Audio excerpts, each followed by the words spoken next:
আজ আমরা যে গল্পটি এক্সপ্লেন করতে যাচ্ছি সেটি কোনো কাল্পনিক কাহিনী নয়।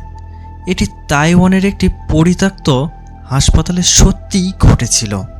বহু বছর ধরে পড়ে থাকা এই হাসপাতালের ভেতরে ঘটে গেছে অসংখ্য রহস্যময় মৃত্যু। স্থানীয়রা বিশ্বাস করে সেখানে এখনও ঘুরে বেড়ায় অশুভ কিছু আত্মারা। কিন্তু ভিউ আর জনপ্রিয়তার লোভে একদল লাইভ স্ট্রিমার সিদ্ধান্ত নেয় সেই অভিশপ্ত হাসপাতালের ভেতরে মাঝরাতে লাইভ স্ট্রিম করার। তাদের ধারণা ছিল সব কিছু শুধুমাত্র গুজব, কিন্তু তারা জানতো না হাসপাতালের অন্ধকার করিডোরে তাদের জন্য ওত পেতে অপেক্ষা করছে এমন এক ভয়াবহ সত্য যেখান থেকে জ্যান্ত পালানো প্রায় অসম্ভব। কি ঘটেছিল সেই রাতে? কেন এই হাসপাতালকে বলা হয় কিলার হসপিটাল? আর শেষ পর্যন্ত কে বেঁচে ফিরতে পেরেছিল? এসব প্রশ্নের উত্তর জানতে হলে ভিডিওটি শেষ পর্যন্ত দেখুন। তাহলে এখনই ঘরের লাইট বন্ধ করে হেডফোন পরে প্রস্তুত হয়ে যান, কারণ আজ অপরিচিত ক্যামেরায় আমরা এক্সপ্লেন করতে চলেছি সেই সত্য ঘটনার উপর ভিত্তি করে বানানো হাড় কাঁপানো supernatural horror movie strange frequencies Taiwan killer hospital. মুভির শুরুতে এক ফরেনার ঘোস্ট হান্টার কাপলকে দেখা যায়, যারা ভূত প্রেত মোটেও বিশ্বাস করত না। তারা হসপিটালের ভিতরে ঢুকে এদিক সেদিকে ঘুরছিল, আর তারা এখানকার ঘটনার সম্পর্কে হাসি ঠাট্টা করছিল, আর তাদের ব্লগ ভিডিও বানানোর জন্য 4-5টা রেকর্ড করছিল। এরই মধ্যে তারা মানুষের কিছু কঙ্কাল দেখতে পায়। এটা দেখার পরেই তাদের মনের মধ্যে ভয় ঢুকে যায়, আর ঠিক তখনই আবার সামনে তাজা কিছু রক্ত দেখতে পায়। এই হসপিটালটি বহু বছর ধরে বন্ধ আছে, তাহলে এখানে তাজা রক্ত কিভাবে আসলো? এগুলো দেখে তারা ভীষণই ঘাবড়ে যায়। এরপর তারা সেখান থেকে চলে যাওয়ার সিদ্ধান্ত নেয়, কিন্তু তারা ভীষণই দেরি করে ফেলেছে। এর মধ্যে তারা সামনে থেকে কার যেন আওয়াজ শুনতে পায়, যে তাদের কাছে সাহায্য চাচ্ছিল এরকমটা মনে হচ্ছিল। ইথেন সামনে এগিয়ে যায় সেই আওয়াজটাকে ফলো করতে করতে, আর তার গার্লফ্রেন্ড এখানেই থেকে যায়। ইথেন যাওয়ার পর সেখান থেকে আর ফিরে আসছিল না। এদিকে তার গার্লফ্রেন্ড খুবই ভয় পাচ্ছিল। এর মধ্যে অদ্ভুত আওয়াজ করতে করতে ভয়ঙ্কর চেহারার কিছু একটা তার উপর আক্রমণ করে ফেলে। পরদিন সকালে হাসপাতালের বাইরে তাদের লাশ পাওয়া যায়। তাদের লাশ থেকে মনে হয় যে তারা হয়তোবা হাসপাতালের ছাদ থেকে লাফ মেরে মারা গিয়েছে। এই হসপিটালের কাহিনী সম্পর্কে সবাই মোটামুটি জানতো। এছাড়াও এই কাপলটা যে খুব হ্যাপি ছিল এটাও সবাই জানতো, কেননা তারা তাদের লাইফের সব কিছুই ব্লগ ভিডিওতে তুলে ধরতো। এছাড়াও এ যাবৎ পর্যন্ত এই হসপিটালে যারা যারা একবার প্রবেশ করেছে তাদের সবারই মৃত্যু হয়েছে, আর তাদের লাশ থেকে মনে হতো তারা নিজেকে খুন করেছে। এই ঘটনার প্রায় কয়েক মাস পরে এক ইন্টারনেট সেলিব্রিটিকে দেখা যায়, যার নাম ছিল কেইন। সে একটা প্রজেক্টের বিষয় নিয়ে বিভিন্ন সেলিব্রিটিদের সাথে এই রেস্টুরেন্টে বসে থেকে আলোচনা করছিল। তাদের প্রজেক্ট মূলত লাইভ স্ট্রিমিং, যেখানে কোনো রকম ভিডিও এডিট করা হবে না। সে এই প্রজেক্টটার নাম দেয় স্ট্রেঞ্জ ফ্রিকোয়েন্সিস। তারা মূলত কোনো ভয়ঙ্কর বা ভুতুরে জায়গাতে যাবে এবং সেই জায়গাটা সরাসরি দর্শকদের মাঝে তুলে ধরবে। প্রতি মুহূর্তে কী ভৌতিক ঘটনা ঘটছে সব কিছুই দর্শকরা সরাসরি দেখতে পাবে এবং তাদের মতামত সেখানে জানাতে পারবে। কেন তার টিম মেম্বারদের নিয়ে এক টক শোতে আসে, আর তার প্রজেক্টটা সম্পর্কে এখানেই সবাইকে জানায়। এছাড়াও তার টিম মেম্বারদের সবাইকে পরিচয় করিয়ে দেয়। টিমের মধ্যে ছিল রব, যে ছিল একজন অ্যাক্টর। এরপর ছিল একজন ইউটিউবার চারকারো, যে ছিল ঘোস্ট হান্টার। এরপর আরেকটি অ্যাক্টর ছিল জেন। এছাড়াও ছিল এমজে, অ্যালেক্সা এবং র্যাব। কেন সবাইকে জানায় যে তারা ওই ভয়ঙ্কর হাসপাতালে লাইভ স্ট্রিমিং করবে, এতে তাদের চ্যানেলে টিআরপি অনেকটাই বেড়ে যাবে। এছাড়াও সে জানায় যে তারা যদি 3 মিলিয়ন ভিউ অতিক্রম করাতে পারে তাহলে তাদের দ্বিগুণ টাকা দেওয়া হবে। এটা শুনে সবাই অনেক খুশি হয়ে যায় আর উৎসাহ সহকারে এই কাজটা করতে চায়। পরদিন সকালে তারা সেই হসপিটালের উদ্দেশ্যে যাওয়ার জন্য নিজ নিজ ব্যাগপত্র গুছিয়ে এয়ারপোর্টে পৌঁছে যায়। এখান থেকেই তারা লাইভ স্ট্রিমিং শুরু করে দেয়, আর তারা বিভিন্ন রকমের হাসি ঠাট্টা করতে করতে সেই তাইওয়ান হসপিটালের উদ্দেশ্যে রওনা দিয়ে দেয়। তারা তাইওয়ান শহরে পৌঁছালে একজন ট্যুর গাইড তাদেরকে সেখানে রিসিভ করে। এরপর তারা সারা নামের একজন মহিলার কাছে যায়, যে কিনা বিভিন্ন ভূতপ্রেত এসব নিয়ে কাজ করত। তারা সারার ইন্টারভিউ নিচ্ছিল। এই সময় তার হাজব্যান্ড তার কথাগুলো ইংলিশে ট্রান্সলেট করে বলছিল। হঠাৎ করে সারা বলে ওঠে যে জেন এর পিছনে কোন এক আত্মা দাঁড়িয়ে আছে, আর এটা শুনেই সবাই সেই মুহূর্তে খুবই ঘাবড়ে যায়। আর তখনই সারা সবাইকে অবাক করে দিয়ে হাসতে শুরু করে। আসলে সারা খুব হাসি খুশি মানুষ ছিল, সে ওদের সাথে মজা করেছে। এরপর সারাকে আত্মা সম্পর্কে জিজ্ঞাসা করলে সে জানায় যে কিছু আত্মা বদলা নেওয়ার জন্য পৃথিবীতে আসে, আর কিছু আত্মা পৃথিবীতে আসার পর আর যেতে চায় না। যে জায়গায় আগে থেকে আত্মা রয়েছে সে জায়গায় যদি আমরা যাই, সেক্ষেত্রে আত্মার কোনো জিনিস আমরা কখনোই নেব না, এতে সেই আত্মাটা আমাদের পেছনে পড়ে যাবে। আর ভুল করেও সেই আত্মাকে কখনো অসম্মান বা তাকে নিয়ে কখনো হাসি ঠাট্টা করা যাবে না। এরপর কেন সেই সিংলিং হসপিটালের আত্মা সম্পর্কে জানতে চায়, আর তখনই সারা খুবই রেগে যায়। সে তাদেরকে ওই হাসপাতালে যেতে বারণ করে, আর বিশেষ করে তাদেরকে এখান থেকে চলে যেতে বলে। সারা এতটাই উত্তেজিত হয়ে যায় যে তাদেরকে গালি দেওয়া শুরু করে, কিন্তু তার হাজব্যান্ড এসব আর ট্রান্সলেট করে না। কিন্তু সবাই এটা বুঝতে পারে যে সে হসপিটালে কোনোভাবেই যাওয়া যাবে না।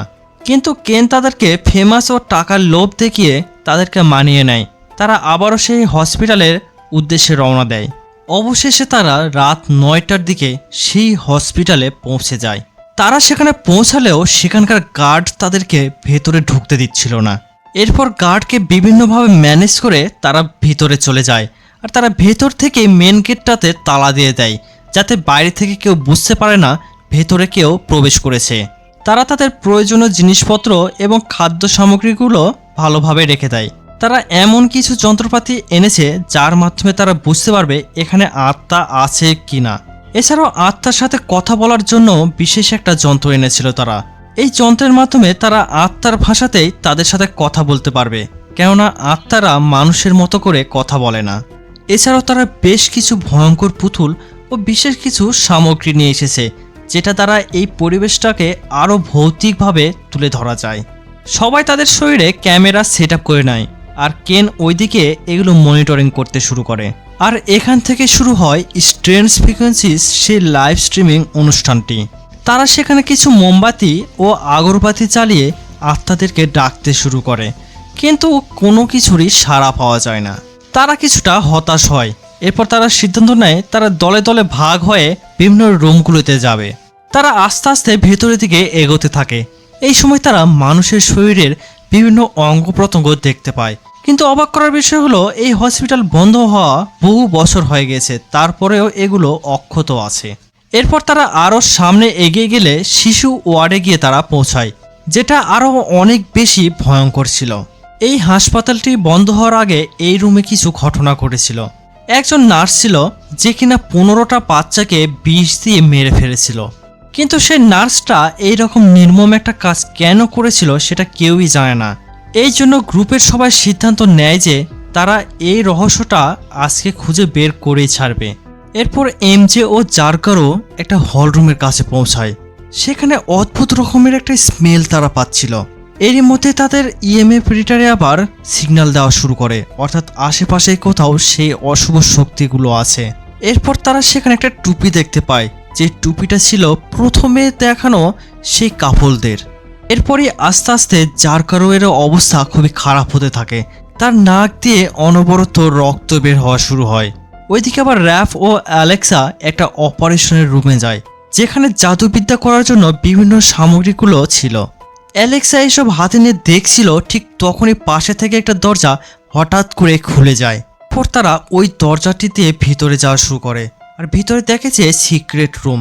সেখানে গিয়ে দেখে যে সেখানেও জাদুবিদ্যা করার বিভিন্ন জিনিসপত্র পড়ে আছে।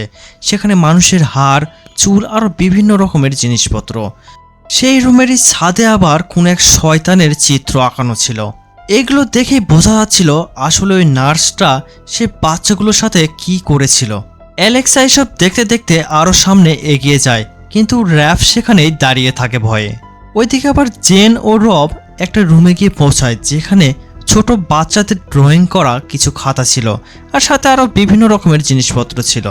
জেন সেই ড্রয়িংগুলো দেখছিল।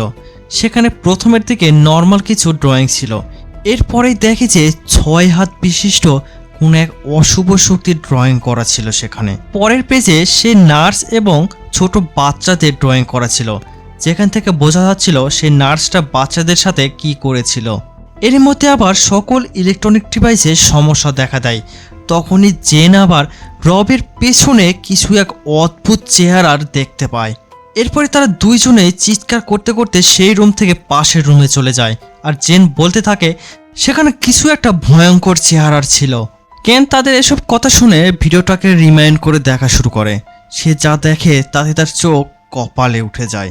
রবের পেছনে থাকা দরজা দিয়ে ভৌতিক চেহারার কিছু একটা সত্যিই আসছিল। অর্থাৎ জেন যা দেখেছে তা সত্যিই দেখেছে, কিন্তু কেন তাদেরকে এটা বলে না। সে বলে যে ভৌতিক পরিবেশ তৈরি করার জন্য তারা যেসব ভয়ঙ্কর পুতুলগুলো নিয়ে এসেছিল সেগুলোর মধ্যে কোনো একটা হবে হয়তো। এরপর তারা পাশের রুম থেকে বাচ্চার কান্নার আওয়াজ শুনতে পায়। তারা সেই রুমে গেলে দেখে যে সদ্যই জন্ম নেওয়া বাচ্চা কান্না করছিল, আর তার কান্নার শব্দে তাদের কান ফেটে যাওয়ার মতো অবস্থা হচ্ছিল। এমনকি সে কান্নার আওয়াজ এতটাই তীক্ষ্ণ ছিল যে কেন তার মাথায় দেওয়া হেডফোনটাও খুলে ফেলে। ওইদিকে র্যাফ আবার অ্যালেক্সাকে খুঁজছিল। ঠিক ওই সময়ে সিঁড়িতে ভয়ঙ্কর কিছু জিনিস গড়িয়ে আসছিল, আর চারপাশ থেকে ভয়ঙ্কর অদ্ভুত আওয়াজ আসছিল। এরপর সে ওখান থেকে ভয় পেয়ে কেনের কাছে চলে যায়। রব ও জেনও কেনের কাছে চলে আসে। তারা সবাই বলছিল যে এখানে তাদের থাকা মোটেও ঠিক হবে না। আর ওইদিকে আবার যার কারোর অবস্থাও খুব খারাপ হচ্ছিল। এই জন্য জেন আবার অ্যাম্বুলেন্সের কাছে কল দিতে চায়, কিন্তু কেন তা বারণ করে। কেন তাদের বলে যে তাদের এই ভিডিওটি এখন ট্রেন্ডিংয়ে, তাই তারা এটা শেষ করে তবেই এখান থেকে যাবে। ওইদিকে অ্যালেক্সা আবার কোন একটা রুমের মধ্যে ছিল, যেখানে তাকে কোনো এক ভয়ঙ্কর শক্তি তার নাম ধরেই ডাকছিল। অ্যালেক্সা তখন পাশে লুকিয়ে পড়ে, আর ঠিক ওখানে আবার সে প্রথমে দেখানো সেই কাপলদের ক্যামেরাটি পায়। সে ক্যামেরার রেকর্ডিংটা চেক করলে সে দেখে যে সেই প্রথমে কি ঘটেছিল তাদের সাথে। এগুলো দেখে অ্যালেক্সা তো আরও ভয় পেয়ে যায়। ওইদিকে আবার সবাই অ্যালেক্সাকে খোঁজার জন্য বের হয়ে গিয়েছিল। ঠিক এমন সময় র্যাপ সামনে একটা ট্রাম্প কার্ড দেখতে পায়। যখনই সে ওটা হাতে নিতে যাচ্ছিল, ঠিক তখনই সেই ভয়ঙ্কর শক্তিটা তার উপর অ্যাটাক করে দেয়। এরপর ক্যান আবার একটা মূর্তি দেখতে পায়। সেখানে থাকা ড্রয়ারের ভেতরে সে আবার একটা ডায়েরি খুঁজে পায়। সেই ডায়েরিতে একটা লোকের পিকচার ছিল, যে কিনা এই হাসপাতালেই বিভিন্ন রিচুয়াল করত। হাসপাতালে পড়ে থাকা তাজা রক্ত হাড়গুলো তারই রিচুয়ালের অংশ ছিল। এইবার ক্যান বুঝতে পারে তাদের আসলে এখানে আসা মোটেও ঠিক হয়নি। ওইদিকে আবার এমজে র্যাপকে খুঁজছিল। ঠিক ওই সময় সে সিঁড়িতে রক্ত দেখতে পায়, আর সেটা ফলো করতে করতে সামনে এগিয়ে গেলে দেখে যে সেখানে র্যাপের লাশ পড়েছিল। এরপর ক্যান আবার অ্যালেক্সাকে খুঁজে পায়। তখন অ্যালেক্সা তাকে সেই ক্যামেরার ভিডিও ফুটেজ সম্পর্কে জানায়। ওইদিকে আবার এই ভৌতিক শক্তিটা জেনকে ভয় দেখাতে শুরু করে। জেন তখন ভয় পেয়ে পেশেন্ট রুমে চলে যায়। সেই রুমে যেতেই বাচ্চাদের কান্নার আওয়াজ আসতে শুরু করে। ঠিক তখনই কোন এক ভৌতিক শক্তি জেনকে মেরে ফেলে। কেন ও অ্যালেক্সা জেনের ভয়ঙ্কর আওয়াজ শুনে খুবই ভয় পেয়ে যায়, আর তারা বুঝতে পারে জেন আর বেঁচে নেই। তাই তারা সেখান থেকে পালানোর চেষ্টা করছিল। হঠাৎ করে কোনো এক অদ্ভুত শক্তি অ্যালেক্সাকে সেখান থেকে টেনে নিয়ে চলে যায়। কেন কিছুটা সামনে আসলে দেখে যে সেই ভয়ঙ্কর শক্তিটা অ্যালেক্সাকে তার সামনেই মেরে ফেলেছে, আর সেই শক্তিটা এখন কেনের রূপ ধারণ করেছে। এইদিকে আবার কেন দেখে যে তাদের এই লাইভ স্ট্রিমটা 3 মিলিয়ন অতিক্রম করে ফেলেছে। তাই সে ভীষণ খুশি হয়, আর সে সিদ্ধান্ত নেয় ওই শক্তিটার উপর সে আক্রমণ করবে। সে হাসতে হাসতে ওই শক্তিটার উপর আক্রমণ করতে যায় দৌড়ে, কিন্তু সে দুর্ভাগ্যবশত জানালা ভেঙে নিচে পড়ে যায়। সোশ্যাল মিডিয়ার এই ভিউ আর জনপ্রিয়তার লোভ যে মানুষের কতটা নির্মম মৃত্যুর মুখে ঠেলে দিতে পারে, এই মুভিটি তার সবচেয়ে বড় প্রমাণ। তাইওয়ানের শিংলিং হাসপাতালের এই সত্য ঘটনাটি এবং আজকের এই এক্সপ্লেনেশন আপনাদের কেমন লাগলো তা অবশ্যই নিচে কমেন্ট করে জানান। আর এই ধরনের হাড় কাঁপানো হরর মুভির এক্সপ্লেনেশন বাংলায় দেখতে চাইলে আমাদের চ্যানেলটি সাবস্ক্রাইব করুন এবং পাশে থাকা বেল আইকনটি অন করে দিন, যাতে ভবিষ্যতে আরও ভয়ঙ্কর ও রহস্যময় হরর মুভির এক্সপ্লেনেশন সবার আগে আপনি দেখতে পান। আজকের মতো এখানেই বিদায় নিচ্ছি। সবাই ভালো থাকুন, নিরাপদে থাকুন। আবার দেখা হবে নতুন কোনো রহস্যময় গল্প নিয়ে।